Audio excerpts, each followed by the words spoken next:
Hey folks, Steve here, back with another a la carte video where I'm just focusing on very specific parts of the trailer in short videos to do a deep dive with a lot of detail, with some commentary, but yet not really having to spend a half hour, an hour and a half in some cases, deep diving, and very few people want to sit through that. I do. I love those videos. The longer the video, the better typically. I love the detail, but not everyone is there. So, short videos. Today I think it's about Viewtainers. Now I don't have any of the Viewtainers, which are the plastic, various sized storage containers that Ron and others use almost religiously in some cases. I can't afford those. I've never found them on sale.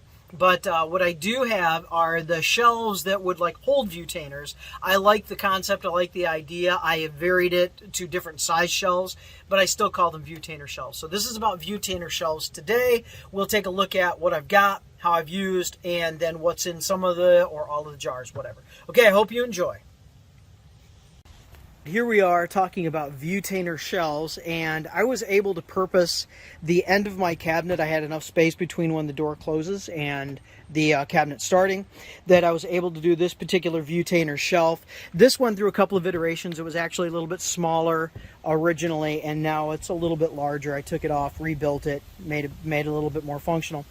So here's where I keep kind of ready to go cleaners. You see a little bit of white vinegar there, Clorox cleanup, CLR, Windex, goof off and goo gone, I guess, a couple of scrubbies, some magic erasers, and then just some regular sponges. I put a magnet here so I can hold my trailer keys. That was an addition when I worked on a lake and was worried about dropping my keys, but I didn't have to keep the trailer locked all the time because I was on site. So I went ahead and did that. Of course, there's the air that feeds down through that space, which became a cubby after installing all of the cabinets, and that hooks right into the compressor, and when the compressor's on, I have air at the end of the trailer. A little scrub brush. That goof off can is actually held on by a magnet. I love my magnets so it doesn't actually go anywhere. Down here, insect repellent, flashlight, first aid kit, bee sting kit, Band-Aids, Kleenex, and a little bit of WD-40 down there as well. And that's, of course, above my very long drawer and my 6-foot level. So that's the first Viewtainer shelf. On this Viewtainer shelf, the dimensions, wide, it is 16 3/4 inches wide. The overall height from literally the bottom all the way to the top side there is 24 inches. It's 5 inches deep. And so that would be 4.5 inches of usable actual shelf with the retaining edge. And then that first shelf literally comes up exactly 12 inches. And then, of course, that one's open, but it's effectively 12 inches to the top of the countertop. So above here, I have just a couple of hooks because it's, I guess, related. And on the first hook, I simply have my old military earplugs. And I bet you I've had that kit since 1986. And then simply I have hats that I store there, and then typically a set of goggles. Above that I have another hook, and I have my rechargeable lights. I have a few battery powered lights there, and one of the better air masks, air filter masks that I use when I'm doing drywall. And then a hat sits just above there as well. So when I open the trailer up, that's kind of what you're looking at. Okay, so then looking at this, let's move to this Viewtainer storage shelf that I have sitting on top of my counter. This was actually one of the first cabinets I actually built. It does have a back, it has 2 sides, and it has really 2 shelves and then a barrier there, but the countertop actually is the shelf in that bottom set. So there is actually no bottom shelf there. Okay, so the measurements on this, we have 20 inches wide, moving from there to there, so that's 20 inches overall. I'm not going to worry about interior dimensions. It's 20 overall. And then the height from the countertop all the way up to the very top right there, then that will be 32 inches. The depth from what I measured simply from here to the outside of there actually is 4 inches, so I have 3.5 inches of usable space inside of there, not counting the back, of course, so 3.5 usable inches. The first shelf from base up is 11 inches. From the base up, that would be 13.5 inches, and then the usable space up here to the ceiling is going to be 9 3/4 inches. And of course there is, because it's all constructed out of 1/2 inch or 12 millimeter plywood, then you would see, you know, of course the shelf has to be taken into account. Okay, so the very top shelf here has batteries, glues, I guess a couple of adhesives over there as well. I've attached a lot of magnets, and I love my magnets. They're very strong neodymium rare earth magnets. And of course I have a lot of grab and go tools that stay with the trailer, and if I just need them right around the trailer, that's what I grab. Down here, what I have is, I have basically picks and tweezers. I have a ready-to-go utility knife that I use at the trailer. I have that black thing right there is, I believe, one of those scribing markers with the very long tip.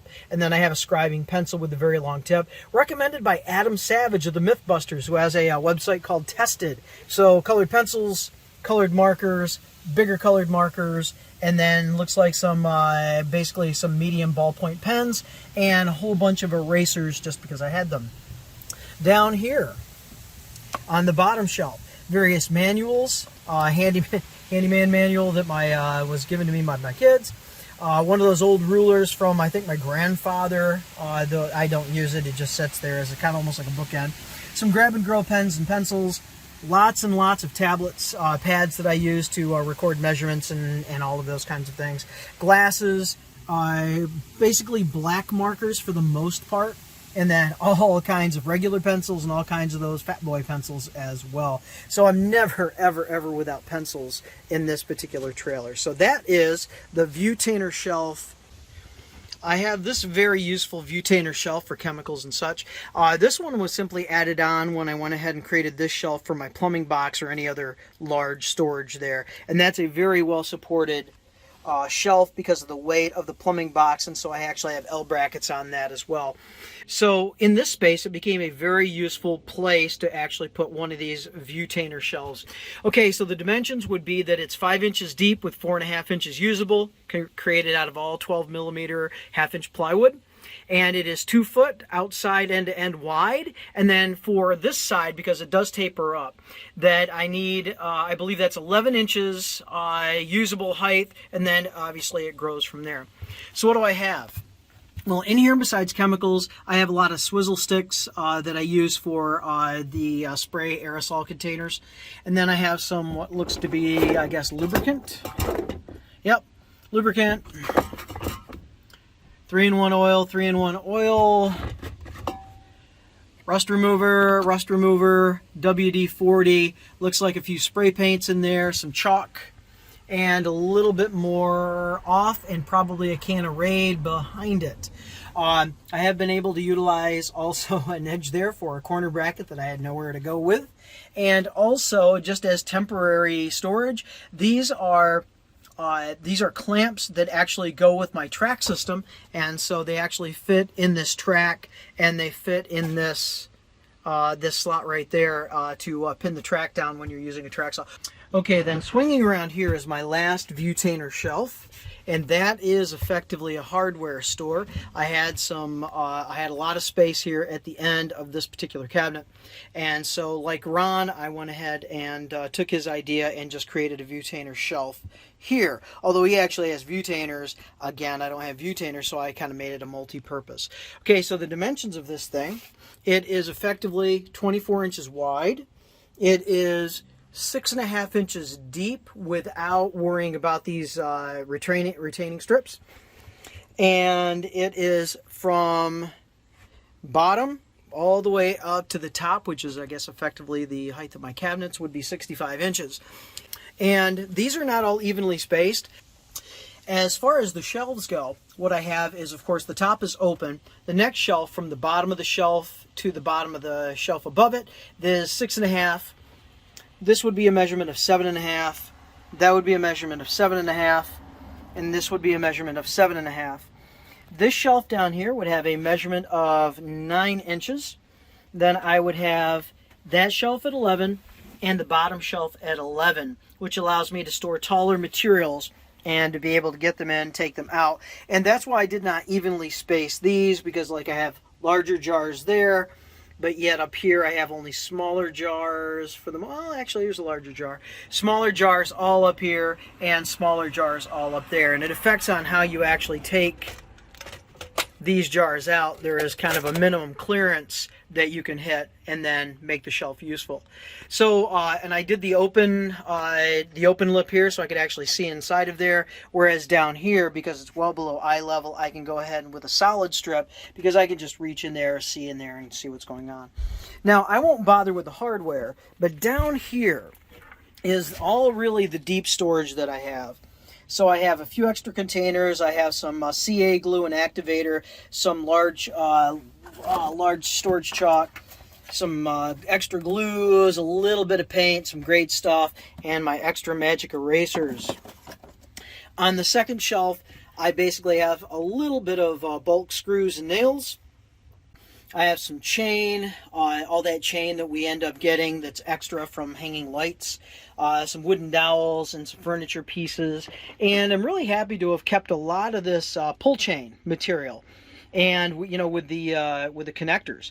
And so I have gone to this quite a bit to actually create longer chains, shorter chains, attach, you know, whatever to it. So I've been very happy with that. Then this up here, again, is just bulk storage, where I have some of my larger construction screws or overflow screws as well.